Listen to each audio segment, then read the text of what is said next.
A gente já está conversando aqui sobre o tema de hoje, eu e a doutora Priscila Dantas. Eu gostaria de apresentá-la melhor.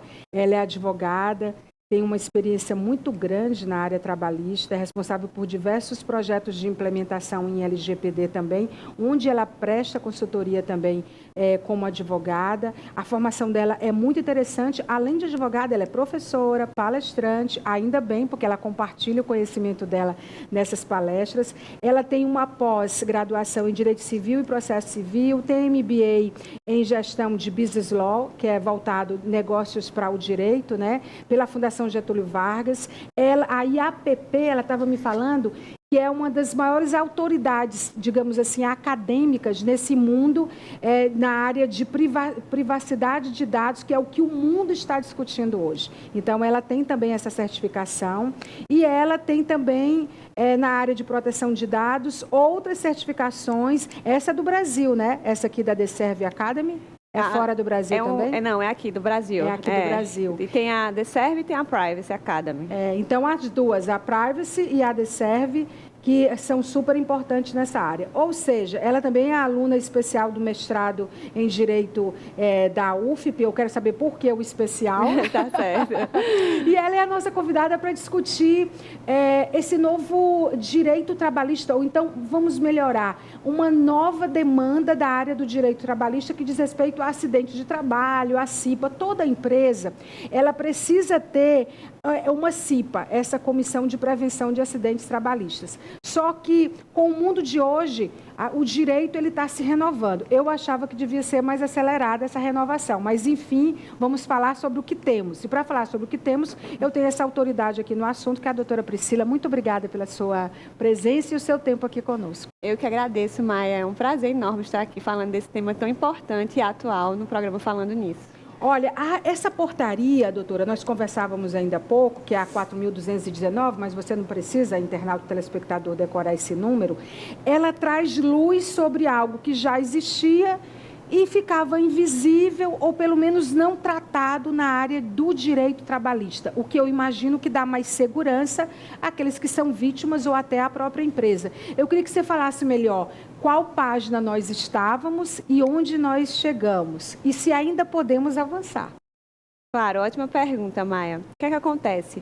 O assédio, ele sempre esteve presente no ambiente de trabalho, né? E ele era vindo regulado, né, pelo direito trabalhista, nas demandas jurídicas junto à esfera trabalhista.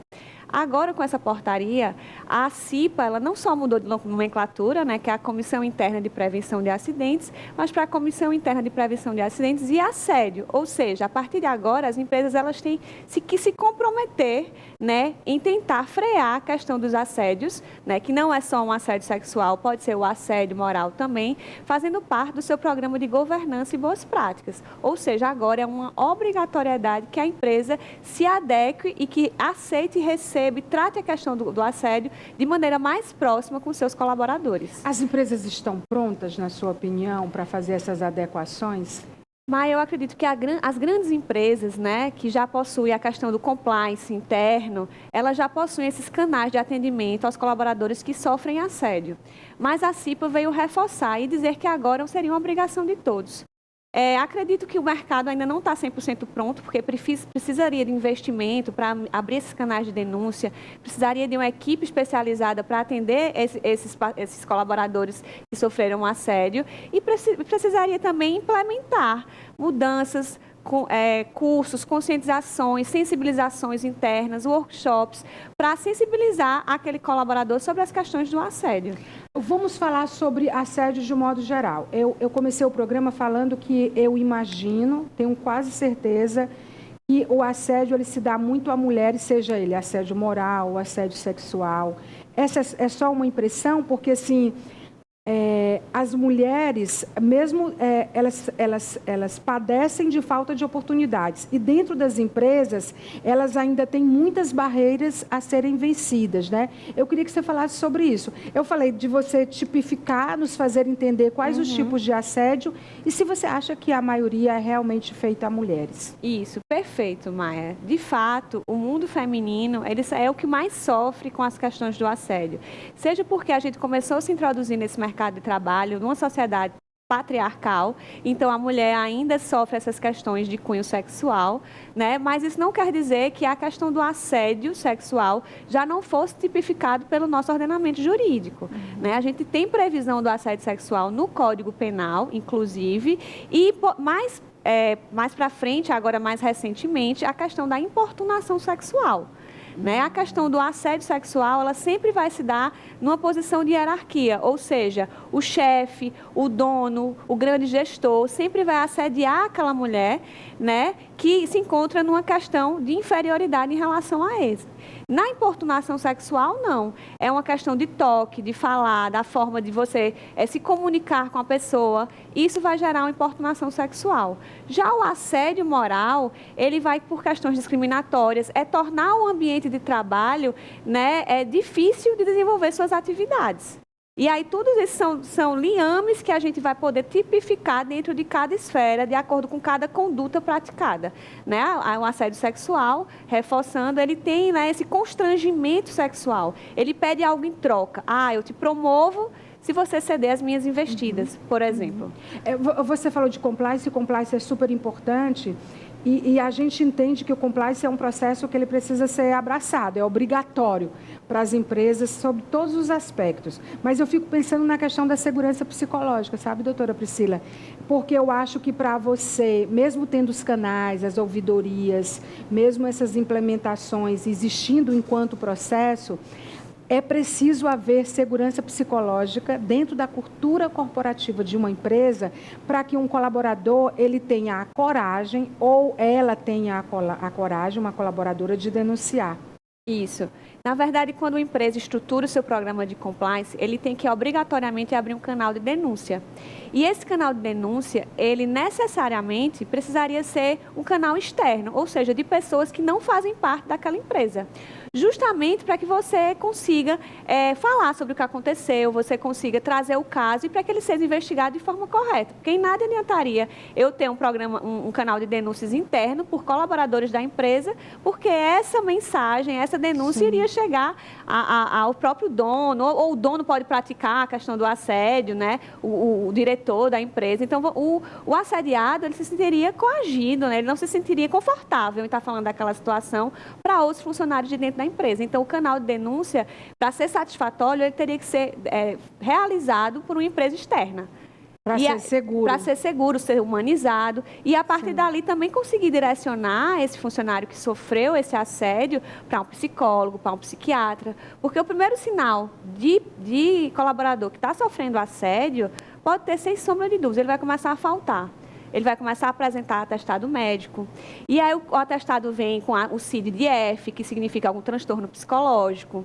Então, esses são os grandes gatilhos que a empresa vai ter de entender que naquele ambiente ou naquele setor, aquele colaborador pode estar sendo assediado. Eu falo isso porque, até pela sua experiência, mesmo você dizendo que existiam outros canais antes na área do direito para tratar disso, o fato de ser abraçado pelas CIPAs, né, por essas comissões de prevenção de acidentes, é muito novo. Talvez aumente essa demanda. Eu queria saber se você acha que vai aumentar. E queria saber também, porque a gente tem muita dificuldade, o ser humano, particularmente o brasileiro, de nomear as coisas. Quando você falou assim do código, né, F de algum... Transtorno psicológico. Transtorno psicológico. Tipo, defina transtorno psicológico. Até chegar, até essa empresa... Se não tiver um RH, que eu acho que aí junta CIPA com RH, tão consolidado, tão forte, e isso como cultura corporativa, uma vertical de cultura corporativa, ele pode receber vários nomes, né? Que tipo, igual mulher, né? Que falam que a gente sempre que sente alguma coisa, fala que é mimimi, fala que se acha, tem vários nomes, a gente nunca dá os nomes reais às coisas. É assédio. Exatamente. Entende? E essa questão de mimimi é que precisa ser afastada. É como se a mulher só conseguisse galgar uma certa posição, se em troca ela precisasse ceder algo. Então, é isso que a gente tem que deixar de lado. E aí é muito importante a sua pergunta, Maia, no sentido de que, assim, quais são os canais que aquele colaborador tem?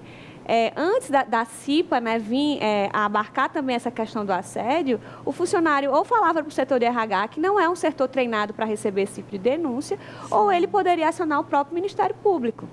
Mas num ambiente, né, dessas atividades, a gente vê que as pessoas não procuravam fazer esse tipo de denúncia. Não procura o RH, porque RH você procura quando o pessoal fala o jacaré, né? A demissão tem medo, e tem né? medo. Tem receio, exatamente, né? Assim, então você, eu vou denunciar e eu vou perder meu emprego. Aí o Ministério Público, a gente pensa, eu não estou dizendo que o Ministério Público significa burocracia, mas significa você demandar tempo seu para você construir um processo. Isso. E que tem um processo mesmo. Às vezes a gente chama de burocrático aquilo que é um processo, né? Exato. Então, assim, ai de nós se não fosse o Ministério Público. Então, né? assim, daqui que você faça uma denúncia, formalize, o Ministério Público vá lá fiscalizar, entendeu? Realmente demanda um tempo muito grande que essa colaboradora, que 99% dos casos é uma mulher que sofre, vai continuar sendo assediada dentro do seu ambiente de trabalho. Então, por isso que a CIPA, né, que ela é composta por funcionários da empresa, elas precisam abraçar esse tema e precisam trabalhar não só para você ter coragem de denunciar, mas para pessoas que estão ao seu redor também se sentirem motivadas a denunciar caso presenciem algum tipo de assédio. E terem segurança. As empresas têm um prazo para implantar isso? Já é imediato? O que a portaria fala? Não, ele fala que são boas práticas, né? Todos os anos, a portaria diz que pelo menos uma vez por ano as empresas vão ter que fazer conscientização e sensibilizações com seus colaboradores sobre o tema do assédio. Pelo menos uma vez por ano. E tudo isso tem que ser documentado, porque quando tem fiscalização, vai ser nessas atas que eles vão comprovar que aquele tema foi abordado. Mas uma empresa grande que trata isso de forma séria, elas fazem esses tipos de workshops, treinamentos, palestras de forma frequente, a cada 3 meses, né? Disponibiliza cartilhas, fazem entrevistas pessoais sobre questões do assédio. Se um funcionário começa a faltar muito, começa a investigar o setor. Então, assim, de forma preventiva, porque essa é a base do compliance, né?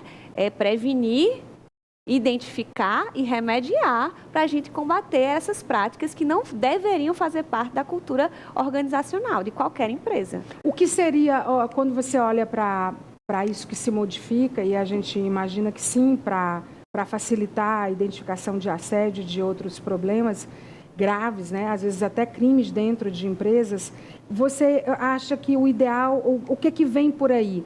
Tipo, no mundo, isso é tratado como? Isso é desde a entrada do funcionário? Porque eu sonho com uma empresa em que isso seja prática diária. Isso seja desde a hora que eu passo por um seletivo até tudo, isso seja permeado dessa cultura saudável, né, de se trabalhar, que se não tenha medo de falar, de denunciar, que seja horizontal. E você que estuda o LGPD, você está dentro desses ecossistemas de inovação e de interesse na área de proteção de dados, você sabe que o horizontal é o que tem de melhor hoje.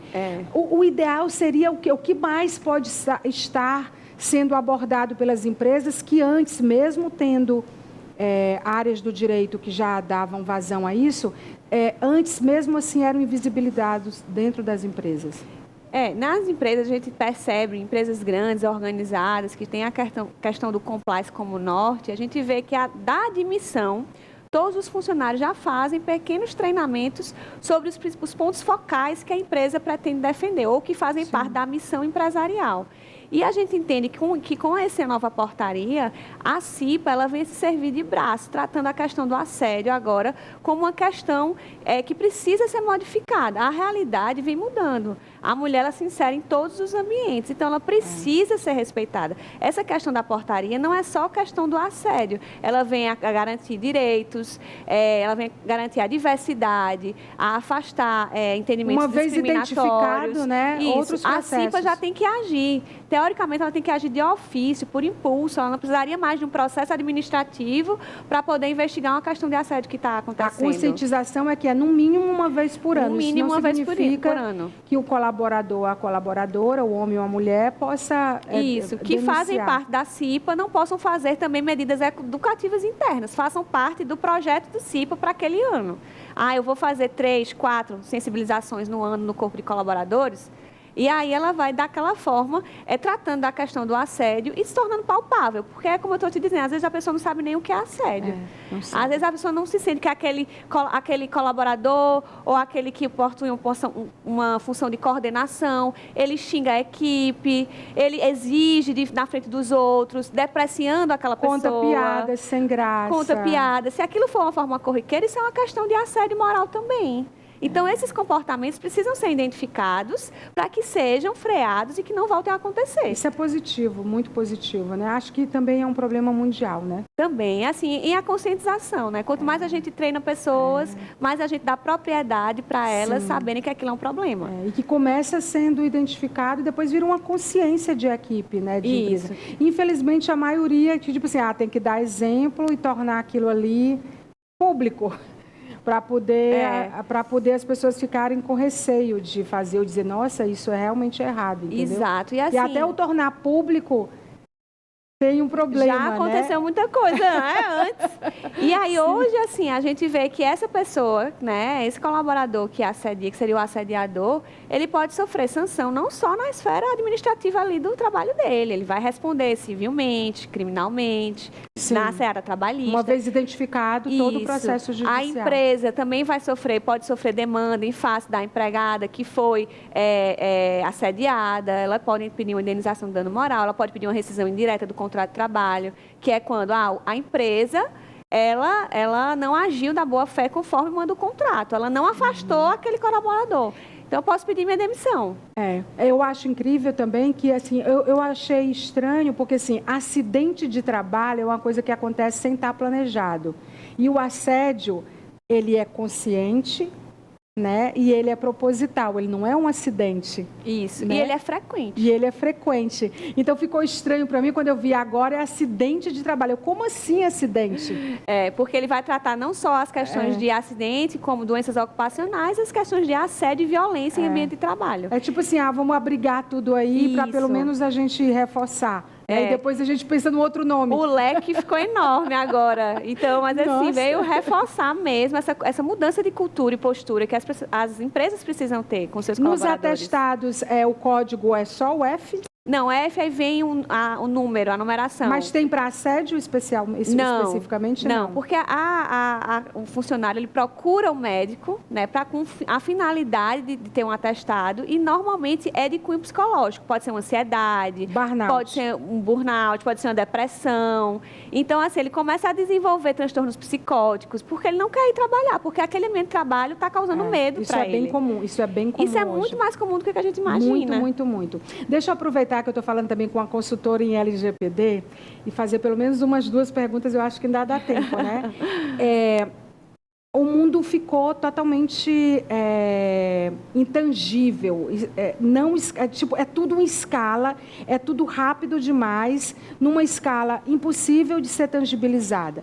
E os nossos dados, sensíveis ou não, quem somos, né, o que fazemos...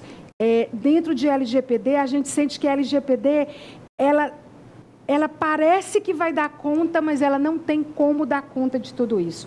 As empresas estão fazendo pelo menos o básico no Brasil e aqui no nosso estado, doutora Priscila, porque tinha um prazo para ser implantado, que eu acho que foi em agosto do ano passado. De 2022. Isso. Tem um prazo para isso? Foi cumprido? O que está vindo depois desse prazo? Foi só um jogo de tabela, tipo, vou cumprir, fazer de conta que estou cumprindo, ou as empresas realmente se conscientizaram sobre isso? Mas eu diria que aqui no Piauí a realidade ainda é muito atrasada, né? A gente não vê a questão da cultura de proteção de dados ser de fato implementada aqui no Piauí. Mas a gente vê que esse movimento no Brasil todo vem acontecendo. Até porque vão sendo formadas portarias, resoluções, regulamentos. Na última 24 de fevereiro foi editada uma resolução que vai começar a sancionar as empresas, ou seja, uma dosimetria da pena para quem violar os artigos e normativos relacionados à LGPD. Então, assim, a LGPD, ela foi publicada em 2018, teve esse vacacho legis aí de 2 anos. 2020 as empresas já deveriam estar implementadas e em 2021 começaram as sanções. Mas faltavam outros regulamentos para dar efetividade para a norma. Então, agora eu diria que o último tijolo com esse novo regulamento emitido pela Autoridade Nacional de Proteção de Dados foi finalizado. E agora a gente já tem mais de 10 empresas que estão com processos administrativos em curso. No Piauí. Não, no Brasil, só.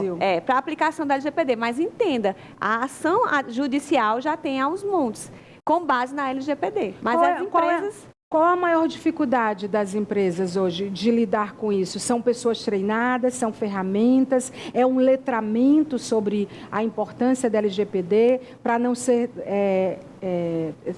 ser percebida apenas como uma lei, mas algo necessário para o mundo de hoje?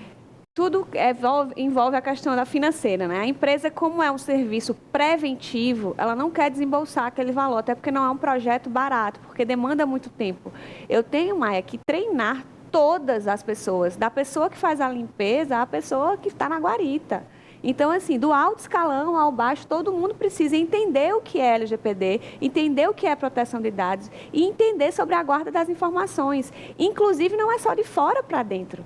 Todos os colaboradores têm acesso a documentos a todo instante. Sim. Então, essa guarda também precisa ser efetivada, além dos sistemas. Todos os sistemas tecnológicos, cibersegurança, precisam também ser implementados ou revisados.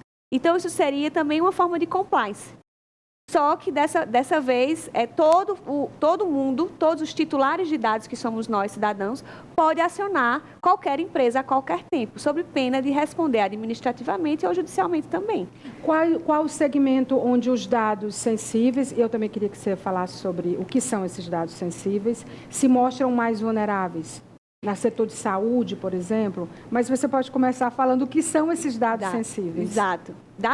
A lei ela trouxe um conceito bem elástico do que seria dado pessoal. Dado pessoal é todo aquele dado que pode ser identificado, como teu nome, teu CPF, teu RG, teu endereço, teu e-mail, ou identificável. São dados que são cruzados e quando eu faço esse cruzamento eu consigo identificar alguém. Isso é dado pessoal. E ele traz uma outra categoria, que é dado pessoal sensível. É todo aquele dado que tem um potencial discriminatório. O que é que isso quer dizer? É a tua raça, é o teu gênero, são dados relacionados à tua saúde, tua religião, tua filiação política, partidária, tua biometria. Tudo isso é dado sensível. Meu endereço? Não, aí já é dado pessoal. Certo. Quando a gente fala de dado pessoal sensível, a gente está tratando de um dado que carece de uma proteção ainda maior. Eu vou ter que me utilizar de técnicas operacionais e de segurança tecnológica para trazer uma proteção de invasão de hacker, de perda, porque a gente às vezes vê uma empresa que tem muito papel e acha que é só colocar no estoque. Ali eu tenho que saber quem é que entra naquela sala, se tem risco para incêndio. Quem vai gerenciar aquele processo, exatamente, né? E cada setor acho que tem que ter um gerenciador daquele processo e um responsável por aqueles dados que aquele departamento está gerando, eu imagino. Isso. Aí você imagina isso num ambiente hospitalar, num ambiente de uma clínica, que tem a vida toda de um paciente, numa clínica de cirurgia plástica, que tem fotos, tem imagem, antes e depois. Então, essas empresas, eu diria que ficam em frente. Outras empresas que são perigosas, empresas que têm dados de criança, porque também são dados sensíveis, idosos. Mas se você parar para pensar, se você olhar para a sua empresa de forma interna, na contratação, você precisa coletar todas essas informações do seu colaborador. Então, você também precisa estar adequado, mesmo que você tenha 3 funcionários. Os dados, eles viraram negócio, business. Negócio. Então, assim, o que eu entendo e que vejo é que as empresas continuam comercializando os dados. Uma outra coisa que é comum é você chegar numa loja, você vai pagar à vista e a pessoa pede o teu CPF. Eu sei que não é sensível, mas eu pergunto, para que você quer o CPF? Não, é porque no caso de troca, você só troca se tiver o CPF. Se eu trouxer a nota e o produto, não comprova. Então, assim, as comprovações precisam ser revistas. O que antes era um número de documento, hoje, se eu tenho o produto e tenho uma nota, para que eu tenho que dar o dado? Excelente, Maia. O que é que acontece? A lei ela trouxe essa minimização na coleta de dados. As empresas elas tinham a prática de coletar o máximo de informações possíveis com a finalidade de marketing. Porque hoje em dia você consegue traçar o perfil de todo mundo. Então, as tuas ações de marketing vão ser muito direcionadas. Por isso que elas captam muitas informações sobre você. O celular, você acaba de sair de uma loja, você começa a receber promoção no dia seguinte. Você fala, se você falar que está precisando comprar uma pizza, vai receber uma promoção aqui do Pão de Açúcar de Coca-Cola. Não, ele vai escutar o teu celular e já vai começar a te mandar a promoção. Então, você tem que desativar o teu microfone de todos os aplicativos para que esse tipo de assédio cesse. A Leila trouxe, toma, Maia, os teus dados são seus. Você agora que vai poder direcionar para quem quer que seja. Mas com a inteligência artificial, os protocolos não mudam? Mudam as questões das políticas de privacidade e termos de uso. Só que o que acontece? A gente, como usuário, acaba que não lê aquelas letras miúdas, minúsculas e só concorda. Que foram colocadas para não serem lidas. Exatamente. E a lei diz que tem que ser reduzido em formato entendível, acessível, mas ainda é um movimento muito discreto de tentar se adequar ao LGPD. Nós temos já casos de empresas que foram multadas no Piauí? Claro que eu não vou lhe perguntar, porque você nem vai dizer por ética. Mas a gente já tem? A gente tem várias empresas, né, na seara trabalhista que foi aplicada a LGPD. Inclusive, informação de muita jurisprudência está vindo aqui do Piauí. Porque os juízes trabalhistas, eles se utilizam da prova digital de maneira mais fácil que os juízes das várias cíveis comuns. Então, a gente já tem muita decisão contra a empresa, quebra, por exemplo, de geolocalização de funcionário. Por isso que eu perguntei o endereço. Tem. Para fim de comprovação de hora extra. Entendeu? O reclamante, que é o trabalhador, chega lá na justiça e diz que deu 30 horas extras. Aí o juiz não quebra a geolocalização dele nesse período para saber se ele estava dentro do ambiente de trabalho ou não? Aí é concedido? Não, porque tem a LGPD para proteger E como fica esse outro direito que dava direito a quebrar o sigilo? Porque o juiz ele tem que, na hora que ele concede para ser produzido esse tipo de prova, ele precisa limitar no tempo. O que a gente está vendo é que tem juízes que quebre a geolocalização 24 horas por dia, 7 dias da semana, pelo lapso trabalhar que ele está naquela empresa, 3 anos. Aí já entra na tua intimidade, na tua privacidade, que são direitos protegidos pela Constituição. É uma lei maior.